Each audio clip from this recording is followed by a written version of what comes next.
Hello అండి, this is జ్యోతి. ఏం కూర చేశారు మీరు ఈరోజు? నేనైతే చేపల ఫ్రై చేస్తున్నానండి.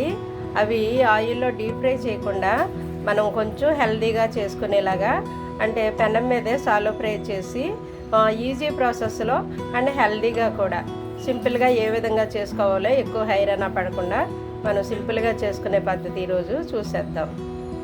ఓకే, ప్రాసెస్లోకి వెళ్దాం. ఇదిగోండి, చేపల ఫ్రై కోసం నేను 4 చేపలు తీసుకున్నాను. ఇవి 4 చేపలు. వీటికి కావాల్సినవి ఇప్పుడు నేను మసాలా దినుసులు వేస్తాను. 4 చేపలకి సరిపడా సాల్ట్ వేస్తున్నాను. ఇదిగో ఒక 1/2 టీ స్పూను చాలు. కొద్దిగా పసుపు ఒక 1/2 టీ స్పూను. కొద్దిగా కారం వేస్తున్నాను. కారం 4 గంటలకి సరిపడా 1 స్పూన్ ఫుల్గా వేసేస్తున్నాను అనమాట. అంటే కొంచెం హెల్త్గా వచ్చిందని మరలా వేసాను. ఇదిగో అయితే ఒక 1/2 టీ స్పూన్ జీరా ధనియా పౌడరు. మనం ఆడుకున్నాం కదా మన ఛానల్లో మసాలా, అదే వేస్తున్నాను నేను. 1 స్పూన్ వేసానండి, చిన్న స్పూన్ ఇది, అందువల్ల 1 స్పూన్ వేసేసాను. ఇవన్నీ మనం బాగా మిక్స్ చేయాలి. మిక్స్ చేసిన తర్వాత చేపలకి అప్లై చేయాలన్నమాట. ఒకవేళ ఇలా పొడి పొడిగా ఉంటే కొంచెం వాటర్ కలుపుకోవచ్చు, కానీ చేపలు తడిగా ఉన్నాయి, అందువల్ల ఇలా అంటించేస్తే ఇవి అంటుకుపోతాయి అన్నమాట. ఇలాగా మొత్తం 4 చేపలకి దీన్ని ఇలాగా స్ప్రెడ్ చేసేయాలి.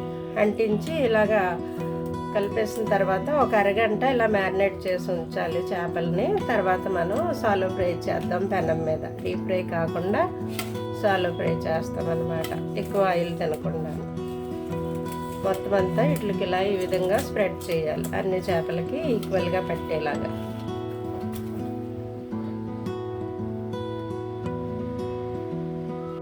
ఇదిగోండి, చేపల ఫ్రై కోసం మనం మ్యారినేట్ చేసి ఉంచుకున్నాం కదా, ఉప్పు కారం మసాలా అన్నీ దీనికి అప్లై చేసి మ్యారినేట్ చేసి ఉంచుకున్నాము. ఇది ఇప్పుడు ఫ్రై చేస్తాను. ఒక అరగంట నేను ఇలా పెట్టాను. ఇప్పుడు సాలో ఫ్రై చేస్తాను. ఇదిగో పెనం పెట్టుకున్నాను పొయ్యి మీద. దీనికి కొద్దిగా ఆయిల్ వేసి ఇలా స్ప్రెడ్ చేయడమే. ఇదిగోండి, ఇలా స్ప్రెడ్ చేసేసి ఆయిల్. ఇప్పుడు ఈ చేపలు ఇందులో పేర్చేయడమేనండి.